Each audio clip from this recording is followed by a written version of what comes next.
नगर परिषद नगरपालिकेचा निकाल सिंधुदुर्ग जिल्ह्याचे लागलेले आहेत. त्याच्यामध्ये वेंगुर्ला आणि सावंतवाडी या दोन्ही शहरामध्ये भारतीय जनता पक्षाचे नगराध्यक्षाचे उमेदवार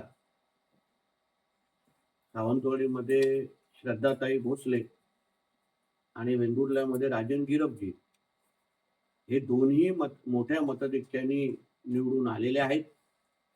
खालतीही पॅनल म्हणून पण सावंतवाडी आणि वेंगुर्ल्याच्या जनतेने भारतीय जनता पक्षाला अतिशय चांगली साथ दिलेली आहे.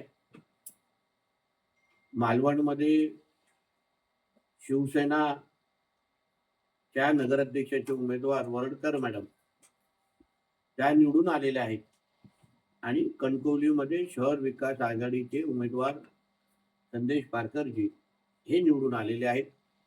सर्वात प्रथम जिल्ह्याचा पालकमंत्री म्हणून मी ह्या सगळ्या विजयी उमेदवारांना नगराध्यक्ष आणि नगरसेवक या सगळ्या जणांचं मी मनापासून अभिनंदन करतो. यापुढे जिल्ह्याचा पालकमंत्री म्हणून या शहरांच्या विकासाच्या दृष्टिकोनातून त्यांच्या काही अपेक्षा आणि मागण्या निवेदनारूपी जे माझ्याकडे येतील कुठलंही पक्षपाती न करता 100% न्याय देण्याची हमी आणि शब्द मी या निमित्ताने चारही नगराध्यक्षांना आणि त्यांच्या खालची नगरसेवकाच्या पॅनलला मी देतो. शेवटी जिल्हा नियोजन असो अन्य नियोजनाची निधी हा जनतेचा पैसा असतो, अधिकार जनतेचा असतो आणि म्हणून या शहरांच्या विकासासाठी राजकारणाच्या पलीकडे जाऊन आता निवडणुका आज संपलेल्या आहेत. आता राजकारण करण्याचं काही कारण नाही. ज्या निवडणुका या खेळीमेळीच्या वातावरणामध्ये आणि जे काय वातावरणामध्ये झाल्या त्याच्यामुळे आता या पुढे विकास हाच केंद्रबिंदू मानून जी काय मदत सरकारच्या वतीने लागेल ती त्यांच्या सगळ्यांच्या मागे निवडून आलेल्या सगळ्यांच्याच मागे उभी करण्याची जबाबदारी ही माझी असेल हा विश्वास या निमित्ताने मी व्यक्त करतो. त्याचबरोबर भारतीय जनता पक्ष म्हणून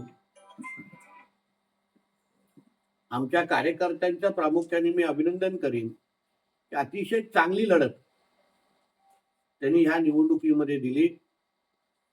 वेंगुर्ला सावंतवाडीमध्ये तर कार्यकर्त्यांनी अतिशय जोमाने आणि जिद्दीने काम करून तिथे एक चांगला नगराध्यक्ष आणि चांगल्या फरकाने निवडून आणून खालतीही चांगल्या संख्येचे नगरसेवक निवडून आणण्यामध्ये कार्यकर्त्यांचाच मोलाचा वाटा आहे. यासाठी मी त्यांचं मनापासून अभिनंदन करेन. मालवण असो कणकवली असो या दोन्ही शहरांमध्ये आमचे भारतीय जनता पक्षाचे सगळेच कार्यकर्ते अतिशय प्रामाणिक पद्धतीने लढले. कुठेही ते कमी पडले असे मी समजत नाही. पण शेवटी लोकशाही आहे. लोकशाहीमध्ये जनतेच्या मताचा आदर ठेवायचा असतो. जनतेने जो काय निर्णय आम्हाला दिलेला आहे तो निर्णय आम्ही निश्चित पद्धतीने स्वीकारतो आणि त्या दृष्टिकोनातून येणाऱ्या काळात पक्ष बांधण्याच्या दृष्टिकोनातून मालवण आणि कणकवली आम्ही काय काय निर्णय घेऊ शकतो, कुठे अजून सक्षम पद्धतीने लढू शकतो, संघटनात्मक अजून कसं घट्ट होऊ शकतो त्या दृष्टिकोनातून आम्ही निश्चित पद्धतीने पावलं उचलू.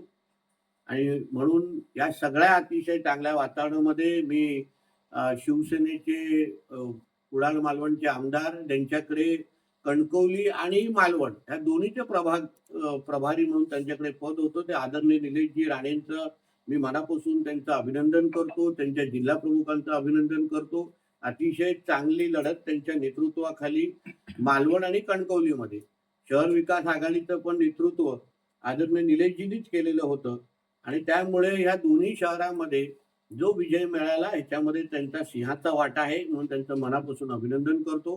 शहर विकास आघाडीचे सगळे जे काही नेते मंडळी एकत्र येऊन त्यांनी शहराच्या विकासासाठी जे जे शब्द दिलेले, जी जे वातावरण निर्मिती केलेली त्यांचंही मी अभिनंदन करतो. तर त्यांनी भारतीय जनता पक्ष म्हणून आम्ही कुठे कुठे कमी आहोत, कुठे कुठे कमी पडू शकतो ह्याच्यावर त्यांनी प्रकाश टाकला. जनतेने त्यांच्यावर विश्वास ठेवला आणि म्हणूनच त्यांना 8 नगरसेवक आणि नगराध्यक्ष त्यांना निवडून दिलेले आहेत. या सगळ्यामध्ये माझे जे जे सहकारी ज्या पदावर लढले, म्हणजे तिथे मालवणमध्ये शिल्पा खोत मॅडम असतील आणि कणकवलीमध्ये आमचे समीर नलावडे असतील आणि जेवढे लढलेले उमेदवार आहेत त्या सगळ्या जणांचं पण मी निश्चित पद्धतीने अभिनंदन करीन की शेवटी ही निवडणुकीची लढाई आहे. काही हार जीत ह्या गोष्टी होत असतात आणि म्हणून यावेळी जनतेने जो काही कौल दिलेला आहे तो आपल्याला मान्य करायलाच लागेल आणि म्हणून त्या दृष्टिकोनातून ज्या गोष्टी आता नजरेसमोर आल्या त्या बाबतीमध्ये सांगण्यासाठी ही पत्रकार परिषद बोलवली होती. यापुढे जिल्ह्याच्या विकासासाठी जिथे जिथे माझी मदत लागेल, जिथे जिथे माझी सहकार्य लागेल, या सगळ्या जणांना देण्याचा शब्द या निमित्ताने मी देतो. साहेब